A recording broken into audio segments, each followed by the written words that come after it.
Olá, irmãos, paz e graça. Você já ouviu falar em nova ordem mundial? Com certeza você já deve ter ouvido falar, só que se você jogar no Google lá, nova ordem mundial, provavelmente vai aparecer assim, teoria conspiratória. Pois é, porque até aqueles que controlam a internet, que controlam o Google, o Facebook, o YouTube, as grandes agências mundiais que controlam os órgãos de comunicação, eles já fazem determinadas restrições e colocam já de maneira ideológica, sempre de um lado que favorece eles, e eles criticam como negacionismo, como teoria da conspiração, como maluquice ou radicalismo de extrema direita, conservador, tudo aquilo que vai contra esses movimentos que tentam dominar o mundo. Desde que o mundo é mundo, grandes potências estiveram à frente dessa empreitada. Potências como o Egito, a Síria, Babilônia, a Grécia, os persas e o Império Romano e o Império Otomano do mundo islâmico. Sim, existem três grandes forças que disputam e que se unem para tentar alcançar esse objetivo de dominação global, mas que são três forças distintas. São três pilares, são três cavalheiros, são três potências que tentam dominar o mundo.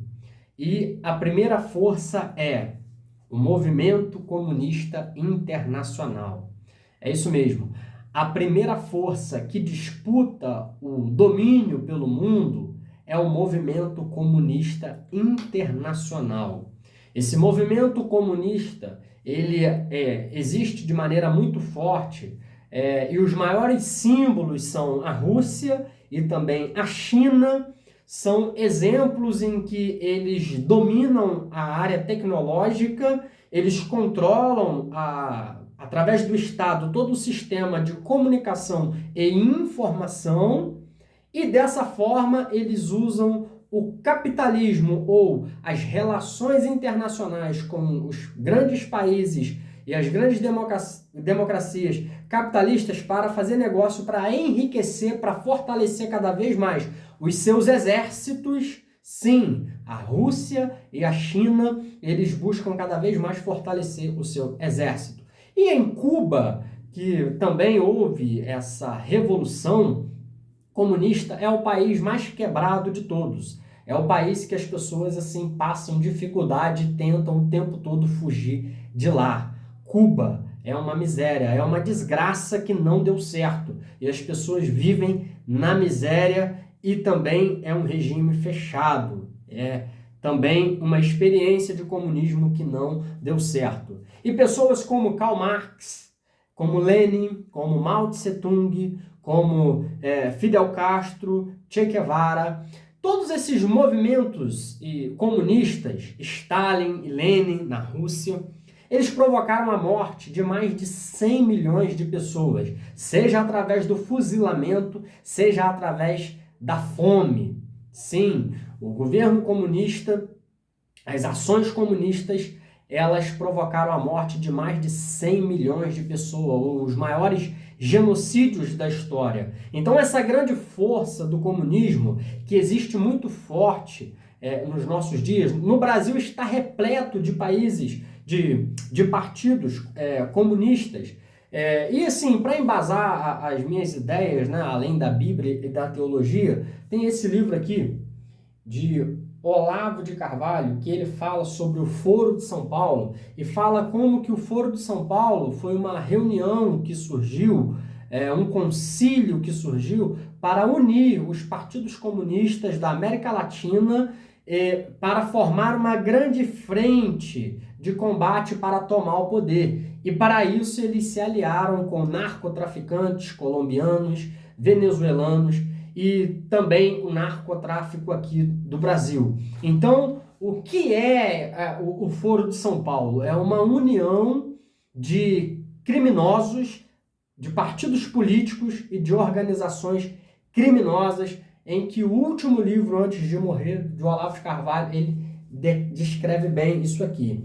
E não só ele, mas também Heitor de Paula, nesse livro aqui, O Eixo do Mal, latino-americano e a nova ordem mundial. Ele mostra como que a União Soviética ela não perdeu a guerra, na verdade ela ganhou a guerra de maneira estratégica. Inclusive hoje o Putin, que está lá no governo da Rússia, né, que é o presidente da Rússia, ele era um espião da KGB. E também esse livro aqui, ó, O Mundo Rumo ao Governo Mundial Totalitário, as grandes fundações comunistas, fabianos e nazistas, também de Heitor de Paula. Então são dois autores, Olavo de Carvalho e Heitor de Paula, que falam bastante sobre essa questão do comunismo, nessa primeira força, essa primeira potência que tenta dominar o mundo. Aqui no Brasil, o presidente Luiz Inácio Lula da Silva, ele só conseguiu ser eleito porque ele faz parte desse esquema de dominação global. E eles, através da estratégia soviética, eles dominaram, à medida que foram passando os anos, eles se infiltraram na educação. A gente vai estar vendo isso na educação, no judiciário, no Ministério Público, em todos os setores da sociedade. Esse esquerdismo comunista, ele se instalou. E é por isso que a gente viu toda essa manobra aí para um presidente que foi condenado em 3 instâncias, fazerem toda uma manobra para tirar ele do poder, para colocar ele na presidência novamente. Esse movimento comunista internacional é muito forte e não pode ser ignorado. E eu começo a partir de hoje a falar desse movimento como uma das forças mundiais de dominação, porque nós, como cristãos, como pessoas conservadoras que creem em Deus e que creem na família e que creem na verdade, na justiça, nós não podemos nos omitir, nós não podemos nos calar, mas nós precisamos nos aprofundar no conhecimento da palavra de Deus, no conhecimento daquilo que tem acontecido ao nosso redor, para que a gente possa ter posições convictas daquilo que a gente crê. Então esse é o primeiro movimento, é o movimento comunista internacional. O segundo movimento é o movimento islâmico. Sim, o islamismo é a segunda força que tenta dominar o mundo. Eu li algumas frases, alguns versos do Alcorão, e quando eu terminei de estudar esse livro aqui, Segredos do Alcorão, de Don Richardson, ele fala do objetivo principal do Islã, que é dominar o mundo. Eles só vão sossegar quando todo mundo for convertido ao Islã. Enquanto isso não acontece, eles vão subjugando as pessoas, e todo mundo sabe que em países islâmicos, onde o Estado é islâmico, eles não permitem o cristianismo e nenhuma outra forma de crença. E existe uma relação muito grande que o autor aqui, Nathan Rufino, ele traz sobre a Bíblia, o islamismo e o anticristo. Então aqui ele defende uma ideia muito interessante de que existe uma possibilidade muito grande do anticristo ser muçulmano, porque no islamismo também, eles aguardam a vinda de um Messias, eles aguardam a vinda de um líder mundial. E quando a gente se aprofunda nas crenças islâmicas, a gente observa que faz muito sentido. Então, essa segunda força que busca dominar o mundo, que busca ter essa dominação global, é o islamismo. A primeira é o comunismo internacional. A segunda é o islamismo. Sim, o islamismo. E eles têm muito dinheiro para isso, através do petróleo, os sheiks árabes. Então, eles têm muito dinheiro. Então eles conseguem bancar escolas, madrasas, que são as escolas muçulmanas espalhadas em todo o mundo, onde eles treinam jovens para a guerra, eles treinam jovens para ser terroristas, eles treinam pessoas e eles têm muitos filhos, eles têm 4 esposas, 3 esposas. Pela lei islâmica, eles podem ter 4 esposas legalizadas. E eles apostam em muitos filhos porque eles querem dominar através de uma grande multidão de adeptos, seja de convertidos, seja pelo aumento da população. Enquanto o Ocidente, a última força que eu vou estar falando agora apoia e financia pautas para diminuir a produção de filhos, os islâmicos eles seguem forte, baseados nessa crença de que eles precisam ter muitos filhos para dominar o mundo. E com isso, os islâmicos eles vão entrando nos países através da democracia, que é a maior fraqueza dos países do Ocidente, onde eles têm esse discurso do paz e amor, eles vão recebendo, e esses jovens estudantes muito fiéis à sua fé, fiéis ao Alcorão, eles vão assumindo cada vez mais cargos em governos e interferindo até mesmo em leis de nações soberanas. E o maior alvo de todos é os Estados Unidos. E a última força que tenta dominar o mundo e que age, que articula para tentar dominar o mundo, são os globalistas. Os que são os globalistas? Se por um lado a gente tem o comunismo radical do PT, do PSOL, o movimento comunista radical da Revolução Cubana, da Revolução Soviética, se a gente tem esse movimento do MST, né, que é a parte mais radical, que tenta dominar através das armas, das forças, a gente tem também o movimento globalista, que são os socialistas fabianos. A sociedade fabiana era uma sociedade que dizia que não deveria conquistar, fazer a revolução através de armas e através do confronto armado, que era a ideia de Karl Marx, do confronto entre os operários contra os seus patrões, contra os burgueses, porque isso não daria certo, um confronto direto. Então, eles aderiram ao símbolo da tartaruga, que é lento, mas está sempre em direção do seu objetivo. Essas fundações, esses movimentos globalistas, eles são aquele chamado esquerda caviar, são os intelectuais. E aqui no Brasil, se a gente tem partidos como o PT, PSOL, PCdoB, que são partidos comunistas assim declarados, a gente tem outros como PSDB, PMDB e todos os outros partidos que durante muito tempo enganaram a gente para a gente pensar que havia uma oposição entre esquerda e direita, mas na verdade era esquerda radical e esquerda moderada. O maior símbolo dessa esquerda moderada no Brasil é Fernando Henrique Cardoso. Sim, e esses globalistas da sociedade fabiana, através de fundações como a Fundação Rockefeller, Fundação Henry Ford, Fundação Open Society de George Soros, sim, eles financiam ONGs, eles financiam vários movimentos, financiam campanhas eleitorais, financiam pesquisas em universidades, na imprensa. Na verdade, eles controlam grande parte da imprensa com o objetivo de manipular a opinião popular das pessoas.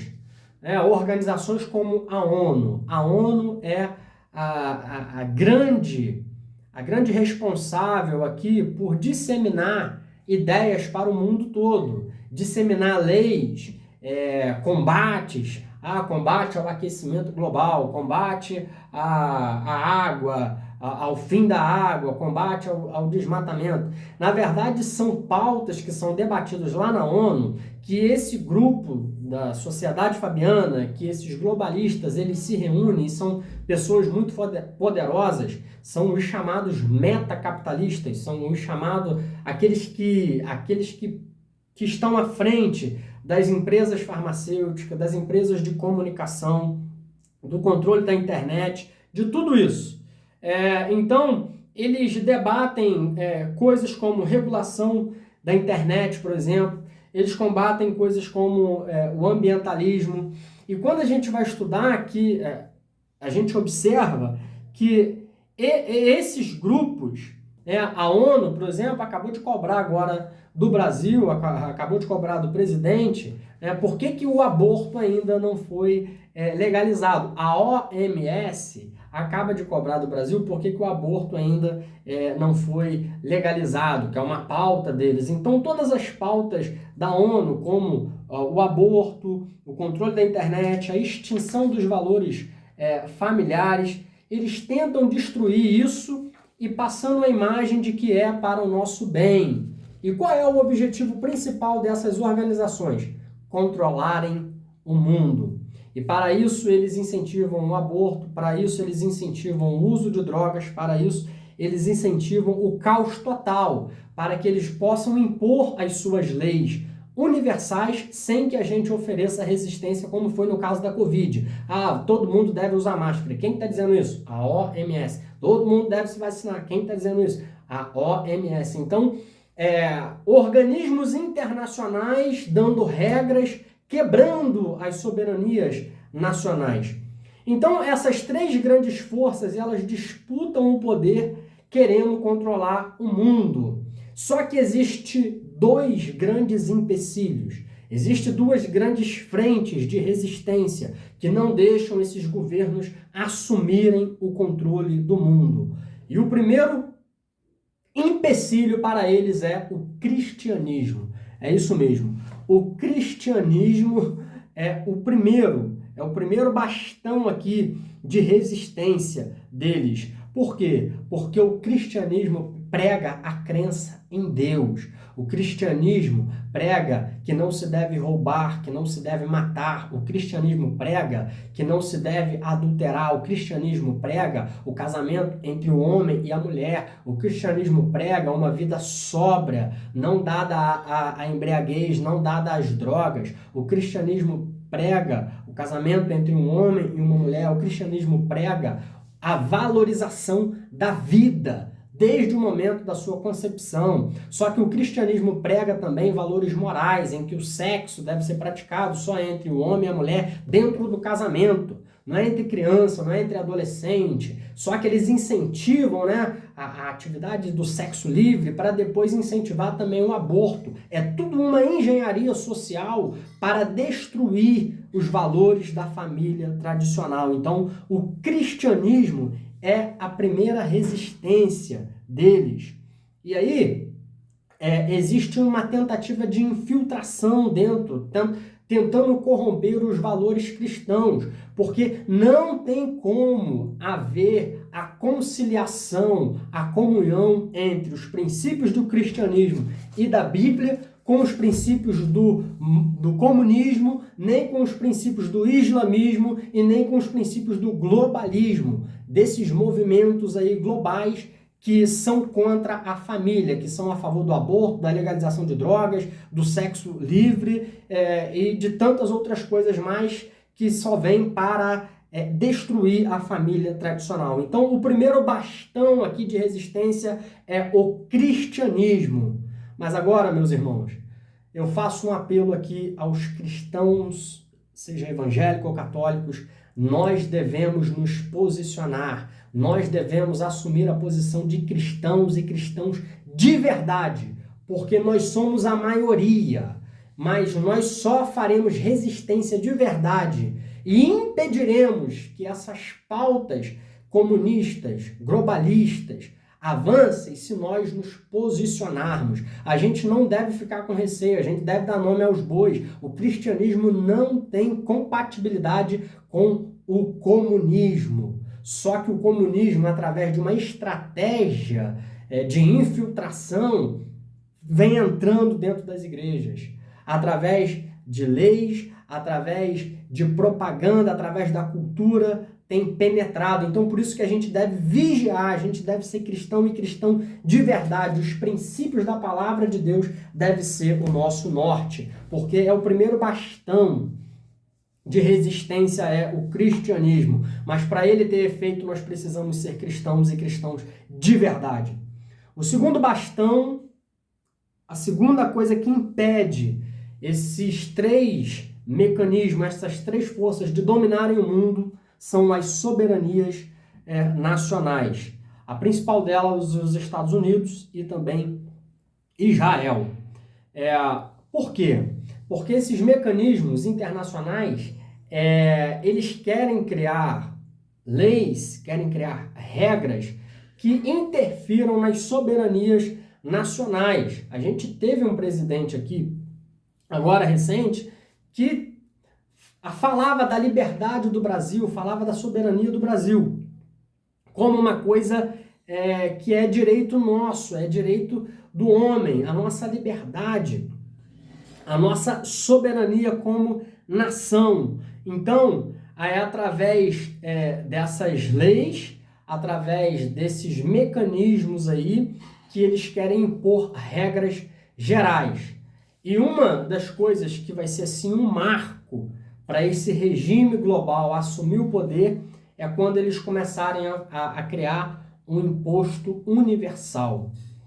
E quando eu falo desses mecanismos que tentam dominar o mundo, agora entrando com um ponto de vista teológico, eu falo do governo do anticristo.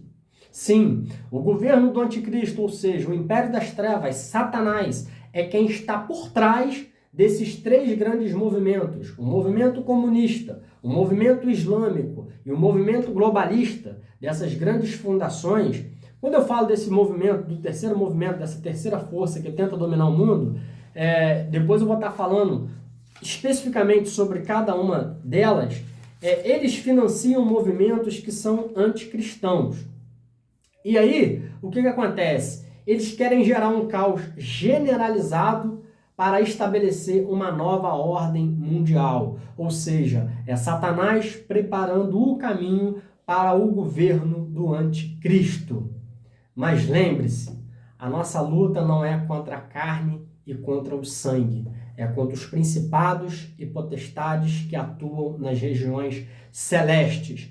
E nós, como cristãos, nós devemos orar, vigiar e estudar e nos posicionar, porque ou nós criamos uma resistência e nós declaramos que o mundo pertence ao Senhor Jesus, ao Deus Criador dos céus e da terra. Pertence a Ele por quê? Porque ainda que Ele esteja desgovernado, esteja sob o comando, no presente século, de Satanás, todo mundo prestará contas a Deus. E diante dele, todo joelho se dobrará. Nós não podemos mais nos omitir. Sabe por quê? Porque se nós nos omitirmos, quem vai passar dificuldade vai ser eu, vai ser você, porque a coisa vai ficando cada vez mais estreita, mas também os nossos filhos. E se Jesus não voltar agora? E se Jesus não voltar no próximo ano, nos próximos 5, 10 anos? Que mundo nós estaremos deixando para os nossos filhos? Que sociedade nós teremos deixado para as nossas crianças, para os nossos filhos? Em que colégio vamos colocá-los? Em que faculdades eles vão estudar? Se está tudo dominado por esquerdistas, por comunistas e por socialistas. Nós precisamos assumir a responsabilidade de ser a resistência. E não só isso, mas também de ocupar os espaços, seja na medicina, seja nas escolas, seja nas universidades, seja em todas as áreas da sociedade. Nós devemos nos posicionar como cristãos, para assim fazer resistência a esse avanço do mal, porque nós somos igreja e a porta do inferno não podem prevalecer contra a igreja do Senhor. Então, fica ligado, irmão. Não acredita em tudo que você vê na televisão, porque estão tentando te manipular. Não acredita em tudo que você vê nas redes sociais, porque estão tentando te manipular. Não acredita em tudo que você vê nos jornais, porque estão tentando te manipular. E essa é a arte do inimigo, a manipulação. Porque ele tenta ganhar a mente, ele tenta ganhar através do convencimento. Então, fica ligado aí que nos próximos vídeos eu estarei desmembrando melhor esse assunto sobre a nova ordem mundial. Porque existe uma coisa que não pode contra a verdade. Nada pode contra a verdade, a não ser a verdade. Satanás, o príncipe deste século, ele é o pai da mentira. E é através da mentira que ele tenta governar o mundo. Mas o conhecimento, ele liberta. O conhecimento da palavra de Deus, ele te liberta e te transforma, para que você seja luz, para que você seja uma testemunha dele, um cristão relevante, seja alguém de relevância enquanto a sua existência durar aqui na Terra. Não se perca em entretenimentos, não viva uma vida um dia após o outro, deixa a vida me levar, não. Mas procure se informar, procure orar, procure ser uma pessoa relevante e que Deus possa te usar tremendamente nessa terra. Deus abençoe e até a próxima.